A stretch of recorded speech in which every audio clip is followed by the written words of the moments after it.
सत श्री अकाल। ਸਾਹਿਤਕ ਸੱਥ ਚੈਨਲ 'ਤੇ ਆਪ ਜੀ ਦਾ ਸਵਾਗਤ। ਮੈਂ ਹਾਂ ਹਰਮੀਤ ਕੌਰ। ਅੱਜ ਦੀ ਕਲਾਸ ਵਿੱਚ ਅਸੀਂ ਬਾਬਾ ਫਰੀਦ ਜੀ ਦੇ ਹੀ ਕੁਝ ਹੋਰ ਸ਼ਲੋਕ ਸ਼ਾਮਿਲ ਕੀਤੇ ਹਨ, ਜਿਨ੍ਹਾਂ ਦੀ ਪ੍ਰਸੰਗ ਸਹਿਤ ਵਿਆਖਿਆ ਕਰਨ ਜਾ ਰਹੇ ਹਾਂ। ਬਾਬਾ ਫਰੀਦ ਜੀ ਨੇ ਇਸ ਸ਼ਲੋਕ ਦੇ ਵਿੱਚ ਫਰਮਾਇਆ ਹੈ ਕਿ ਫਰੀਦਾ ਖਿੰਥੜ ਮੇਖਾਂ ਅਗਲੀਆਂ ਜਿੰਦ ਨਾ ਕਾਈ ਮੇਖ, ਕਿ हे ਮਨੁੱਖ, ਖਿੰਥੜ तो भाव है चोला या गोदड़ी, कि हे मनुख जो तू चोला धारण किया होया है, जो गोदड़ी तू पहन रखी है, इस दे विच अनेकां मेखां भाव अनेकां टाकियां, भाव जे कपड़ा फट जाए पाट जाए तो उसनूं असीं टाकी ला के पैच ला के पैबंद ला के जो उस बहुत सारियां भावें किन्ने भी पैबंद लाने पैण, मनुख जो है उस कपड़े की उम्र नूं वधा सकता है, उस कपड़े नूं पहनण योग जो है थोड़े वक्त के लिए होर बना सकता है। जिंद ना काई मेख, पर हे मनुख, ये जो शरीर रूपी चोला है, इसनों तो अपने वालों कोई भी मेख भाव कोई टांका या टाकी नहीं ला सकता। भाव जे जो उम्र तेरी लिखी हुई है, भाव जिन्नी उम्र तू भोगनी है, जो तेरे वस विच नहीं है, क्योंकि जीवन ते मरण दो बिंदु हैं इस संसार दे विच जो मनुख दे वस विच नहीं हैं। ना तो मनुख दा जीवन या जन्म अपनी मर्जी अनुसार हुंदा है, ते ना ही उसका मरना भाव उसकी मौत अपने इच्छा अनुसार हुंदी है। सो कवि कह रहा है कि कपड़े की उम्र असीं वधा सकते हाँ, पर हे मनुख, तू अपनी जिंद की अपनी उम्र नूं कोई टाकी ला के वधा नहीं सकता, अपनी मर्जी अनुसार अगे नहीं होर जीव सकता।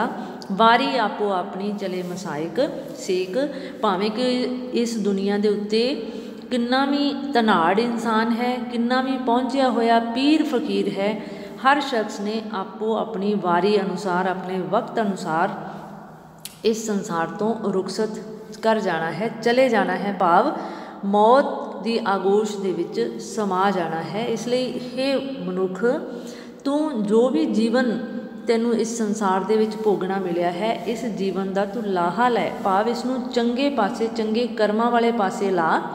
जदों वक्त आ गया, उस वक्त असी जिंदगी दे विच कोई भी काम सानूं कोई कवे तो असी उसदे कोलों थोड़ा जिहा वक्त जो है बाय रिक्वेस्ट भी लै लैंदे हाँ, या टाल देंदे हाँ थोड़ी देर लिए कि हुणे कर लवांगे या हुणे कर देंदे हाँ, असी लारा भी ला सकते हाँ, पर उसकी दरगाह दे विच हे मनुख, तेरा कोई भी लारा लप्पा नहीं चलना, तेनों वक्त के अनुसार इस संसार तो रुखसत करना पैना है। इसलिए वक्त रहिंदियां ही तू अपने मन नूं चंगे कर्मां वाले पासे ला।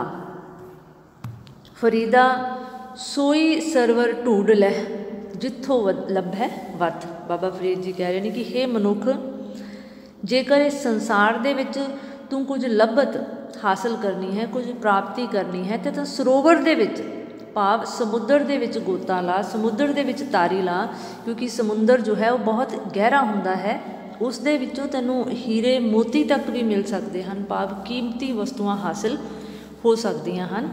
इसलिए इस संसार रूपी सरोवर दे विच जेकर रहिंदियां होइयां, इस भवसागर दे विच रहिंदियां होइयां, जेकर तू डुबना ही है ਤਾਂ ਗਿਆਨ ਦੇ ਸਰੋਵਰ ਦੇ ਵਿੱਚ ਡੁਬਕੀ ਲਾ, ਜਿੱਥੋਂ ਲੱਭੈ ਵਤ, ਜਿੱਥੋਂ ਤੈਨੂੰ ਕੋਈ ਚੰਗੀ ਵਸਤੂ ਭਾਵ ਚੰਗਿਆਈਆਂ ਜਾਂ ਚੰਗੇ ਕਰਮਾਂ ਰੂਪੀ ਫਲ ਜੋ ਹੈ ਹਾਸਿਲ ਹੋਵੇਗਾ। ਛੱਪੜ ਢੂੰਡੈ ਕਿਆ ਹੋਵੇ, ਚਿੱਕੜ ਡੁੱਬੈ ਹੱਥ, ਕਿਉਂਕਿ ਜੇਕਰ ਤੂੰ ਛੱਪੜ ਦੇ ਵਿੱਚ ਡੁਬਕੀ ਲਾਏਗਾ ਤੇ ਛੱਪੜ ਦੇ ਵਿੱਚੋਂ ਤੈਨੂੰ ਕੁਝ ਵੀ ਪ੍ਰਾਪਤੀ ਨਹੀਂ ਹੋਣੀ ਸਿਵਾਏ चिक्कड़ दे, सिवाए अपना आपा लबेड़न दे। भाव हे मनुख, तू इस संसार दे विच रहिंदियां होइयां विषे विकारां रूपी छप्पड़ दे विच ना जो है डुबिया रहो, क्योंकि इस तरह तेनू कुछ हासिल नहीं होना, तेनू चंगे कर्मां की प्राप्ति नहीं होनी, कोई चंगा फल हासिल नहीं हो सकना, क्योंकि विषे विकारां दे विच उलझिया होया इंसान जो है अंत जो है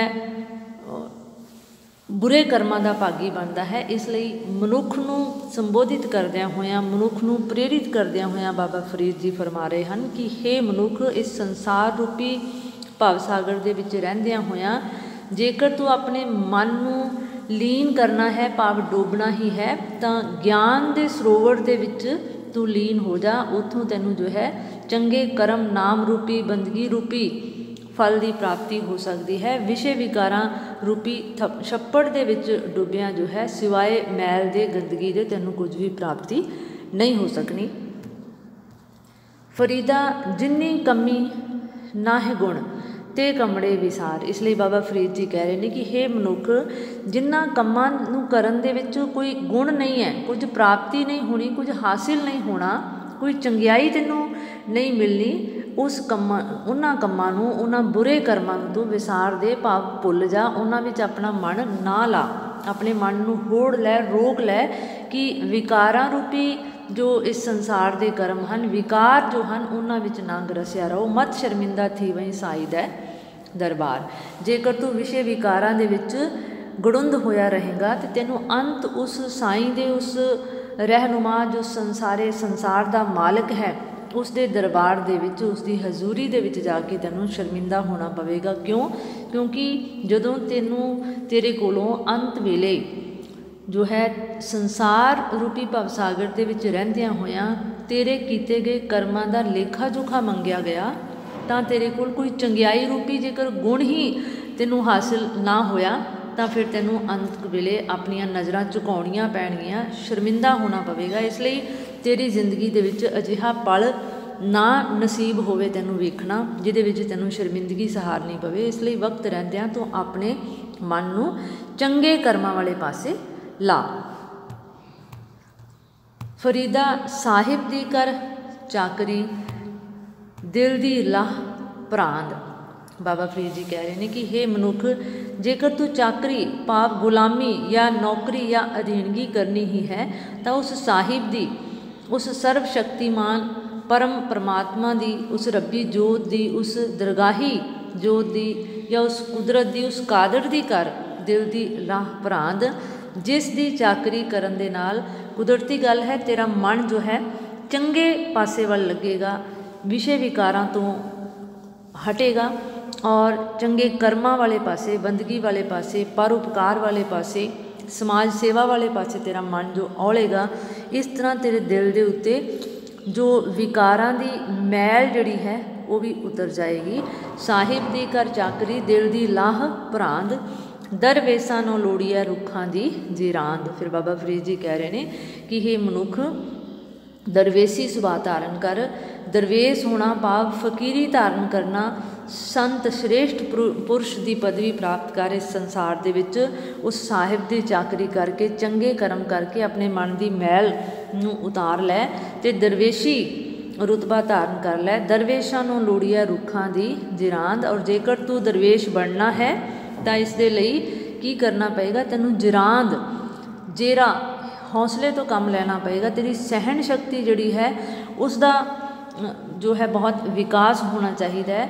ਰੁੱਖਾਂ ਦੀ ਜਿਰਾਂਦ, ਜਿਵੇਂ ਰੁੱਖਾਂ ਦੇ ਵਿੱਚ ਜੇਰਾ ਹੁੰਦਾ ਹੈ, ਸ਼ਕਤੀ ਹੁੰਦੀ ਹੈ, ਸਹਿਣ ਸ਼ਕਤੀ ਰੁੱਖਾਂ ਜਿੰਨੀ ਤੈਨੂੰ ਧਾਰਨ ਕਰਨੀ ਪਏਗੀ, ਕਿਉਂਕਿ ਰੁੱਖ ਜਿਹੜੇ ਨੇ ਉਹ ਇਸ ਹਯਾਤੀ ਦੇ ਵਿੱਚ, ਇਸ ਜੀਵਨ ਦੇ ਵਿੱਚ ਹਰ ਤਰ੍ਹਾਂ ਦੀ ਮੀਂਹ, ਹਨੇਰੀ, ਗੜੇ, ਧੁੱਪ ਜੋ ਹੈ ਆਪਣੇ ਉੱਪਰ ਸਹਿੰਦੇ ਹਨ ਅਤੇ ਬਦਲੇ ਵਿੱਚ ਸਮਾਜ ਨੂੰ ਜੋ ਹੈ ਛਾਂ ਦਿੰਦੇ ਹਨ, ਫਲ ਦਿੰਦੇ ਹਨ, ਔਸ਼ਧੀਆਂ ਦਿੰਦੇ ਹਨ, ਜੋ ਹੈ ਫਰਨੀਚਰ ਦਿੰਦੇ ਹਨ। ਭਾਵ ਰੁੱਖ ਜਿਹੜੇ ਹਨ ਸਮਾਜ ਨੂੰ ਬਦਲੇ ਵਿੱਚ ਦਿੰਦੇ ਹੀ ਦਿੰਦੇ ਹਨ। ਇੰਨਾ ਉਹਨਾਂ ਦੇ ਹੌਸਲੇ ਜਿਹੜੇ ਉੱਚੇ ਬੁਲੰਦ ਹੁੰਦੇ ਹਨ। ਇਸ ਲਈ ਇਹ ਮਨੁੱਖ ਇਸ ਸੰਸਾਰ ਦੇ ਵਿੱਚ ਰਹਿੰਦਿਆਂ ਹੋਇਆਂ ਤੂੰ ਵੀ ਦਰਵੇਸ਼ੀ ਸੁਭਾਅ ਬਣਾ ਲੈ ਔਰ ਰੁੱਖਾਂ ਜਿਹੀ ਜਿਹੜੀ ਜਿਰਾਂਦ ਹੈ ਆਪਣੀ ਜੇਰਾ ਵੱਡਾ ਕਰ ਲੈ। ਕਿਉਂਕਿ ਜੇਕਰ ਇਸ ਸੰਸਾਰ ਵਿੱਚ ਰਹਿੰਦਿਆਂ ਕੋਈ ਮਨੁੱਖ ਤੈਨੂੰ ਜੋ ਹੈ ਕੌੜਾ ਵਚਨ ਵੀ ਬੋਲਦਾ ਹੈ, ਤੇਰਾ ਬੁਰਾ ਵੀ ਸੋਚਦਾ ਹੈ, ਤੂੰ ਉਸ ਦਾ ਵੀ ਭਲਾ ਕਰ। ਬਾਬਾ ਫਰੀਦ ਜੀ ਕਹਿੰਦੇ ਹਨ ਕਿ ਫਰੀਦਾ ਬੁਰੇ ਦਾ ਭਲਾ ਕਰ। ਇਸ ਲਈ ਇਹ ਮਨੁੱਖ ਇਸ ਸੰਸਾਰ ਦੇ ਵਿੱਚ ਰਹਿੰਦਿਆਂ ਹੋਇਆਂ ਤੂੰ ਫਕੀਰੀ ਸੁਭਾਅ ਬਣਾ ਲੈ ਕਿ ਕੋਈ ਤੇਰਾ ਬੁਰਾ ਵੀ ਕਰਦਾ ਹੈ ਅਤੇ ਉਸ ਦਾ ਬਦਲੇ ਦੇ ਵਿੱਚ ਭਲਾ ਕਰ, ਕਿਉਂਕਿ ਅਜਿਹਾ ਕਰਨ ਦੇ ਨਾਲ ਤੇਰਾ ਆਪੇ ਦਾ ਵਿਕਾਸ ਹੋਏਗਾ, ਤੇਰੀ ਸਹਿਣ ਸ਼ਕਤੀ ਦਾ ਵਿਕਾਸ ਹੋਏਗਾ, ਜੋ ਇੱਕ ਚੰਗੇ ਮਨੁੱਖ ਬਣਨ ਦੇ ਲਈ ਬਹੁਤ ਲੋੜੀਂਦਾ ਹੈ। ਫਰੀਦਾ ਵੇਖ ਕਪਾਹੈ ਜੇ ਥੀਆ, ਜੇ ਸਿਰ ਥੀਆ ਤਿਲਾ। ਫਿਰ ਬਾਬਾ ਫਰੀਦ ਜੀ ਕਹਿ ਰਹੇ ਨੇ ਕਿ ਹੇ ਮਨੁੱਖ, ਜੇਕਰ ਇਸ ਸੰਸਾਰ ਵਿੱਚ ਰਹਿੰਦਿਆਂ ਹੋਇਆਂ ਤੂੰ ਬੁਰੇ ਕਰਮ ਕਰਦਾ ਹੈ ਤਾਂ ਤੇਰਾ ਹਸ਼ਰ ਕਿਸ ਤਰ੍ਹਾਂ ਦਾ ਹੋਏਗਾ? ਦੇਖ ਜਿਸ ਤਰ੍ਹਾਂ ਕਪਾਹ ਦਾ ਹੋਇਆ ਹੈ। ਵੇਖ ਕਪਾਹੈ ਜੇ ਥੀਆ, ਜੇ ਥੀਆ ਭਾਵ ਜੋ ਹੋਇਆ ਹੈ, जो भाणा कपाह दे नाल वापरिया है, कपाह जिहड़ी है पहलां उहनूं तुंबिया जाता है, छोटा छोटा करके पहलां चुनिया जाता है, तुंबिया जाता है, वेलणे दे विचों दी कढ़िया जाता है, पिंजिया जाता है, भाव इन्ना उन्होंने कष्ट सहारना पैंदा है, फिर उसके वड़ेवें अलग होंदे हन। तो इस तरह जो है कपाह जिहड़ी है अंत कपड़े का रूप धारण करती है, किन्ना उसनूं कष्ट सहारना पैंदा है। तू भी जेकर बुरे कर्म करेगा तो तेनों भी कपाह वांग इन्हां बहुत ही दुखमई पड़ावां दे विचों गुजरना पवेगा। जे सिर थिया तिला, जां तिलां दी हालत देख, तिलां नूं भी किस तरह मशीन दे विच पा के उन्हां दा तेल कढ़ लिया जाता है, निचोड़ लिया जाता है। ठीक बुरे कर्म करने वाले नूं इसे तरह दीयां सजावां मिलणगियां। कमादै अर कागदै कुन्ने कोयला, कमाद का भी इस तरह का हशर हुंदा है।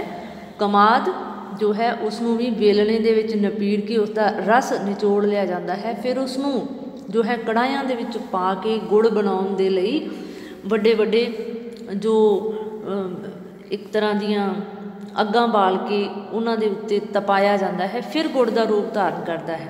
इस तरह हे मनुख तू भी बुरे कर्म करेगा तो तेनों भी इस तरह दरगाह दे विच उबलदे कढ़ाइयां दे विच सड़ना पएगा। अर कागदै, कागज़ बनन दे लई भी इस तरह दीयां अनेक प्रक्रियावां दे विचों लंघना पैंदा है। कुन्ने कोयला, ते कुन्ना जो है काढ़नी जिहड़ी है जिस दे विच दुध गर्म किया जाता है, उसनूं कोलियां दे उत्ते जलना पैंदा है, तां उस दे विचों अंत जो है घ्यो मक्खण की प्राप्ति होंदी है। ठीक इस तरह हे मनुख जेकर इस संसार दे विच तू बुरे कर्म करेगा तो तैनूं भी कपाह वांग, तिलां वांग, कमाद, कागज़ अते कोलियां वांग जो है बहुत दुख सहने पैणगे। कोलियां की तपदी ते कोलियां दी तपदी अंगीठी उत्ते पए कुन्ने वांग, मंदे अमल करेंदियां ये सजाए ते ना। इस तरह बाबा फरीद जी कह रहे हैं कि हे मनुख जेकर तू मंदे कर्म करेगा तेरे अमल जिहड़े आ वो चंगे नहीं होणगे,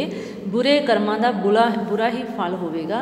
ते इस तरह दीयां जिहड़ियां सजावां ने ये सारियां तैनूं भोगणियां पैणगियां, जिस तरह दीयां कमाद, कागज़, कुन्ने नूं, कमां नूं ते तिलां नूं भोगणियां पैंदियां हन। इस तरह का ही तेरा बुराइयां दे करके जो है तेरा हशर बहुत ही माड़ा होवेगा। जेकर इस संसार में रहिंदियां तू वक्त सिर सोझी ना अपनाई, जागरूक ना होया, मनुख होने का फर्ज ना निभाया, मनुख होने दे बावजूद भी तू मनुखी गुणां नूं जेकर धारण ना कीता।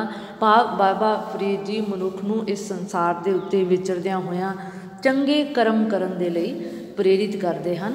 और अजिहियां जो बड़ियां भयानक सजावां का हवाला दे के वक्त तो पहला ही उसनूं सुचेत करना चाहते हैं कि मनुख इस संसार रूपी कर्म भूमि दे विच तू अपने मन नूं इकागर करके चंगे कर्मां वाले पासे ला लै। और इसे दे नाल ही अज जो है बाबा फरीद जी दे जिन्ने भी श्लोक BA भाग तीजा दे सिलेबस दे विच शामिल सन। चौधरी देवी लाल यूनीवर्सिटी सरसा अते कुरुक्षेत्र यूनीवर्सिटी कुरुक्षेत्र के पंजाबी विभाग के विद्यार्थियों दे लई जो ये वीडियो बनाए जा रहे हैं, ये वीडियो सारे विद्यार्थियों को गुजारिश है कि तुसी इसनों ध्यान नाल सुनो और सबसक्राइब भी कर लवो और अगे शेयर भी करो तां जो होर विद्यार्थी भी इन्हां वीडियोज़ का लाभ उठा सकन। धन्यवाद।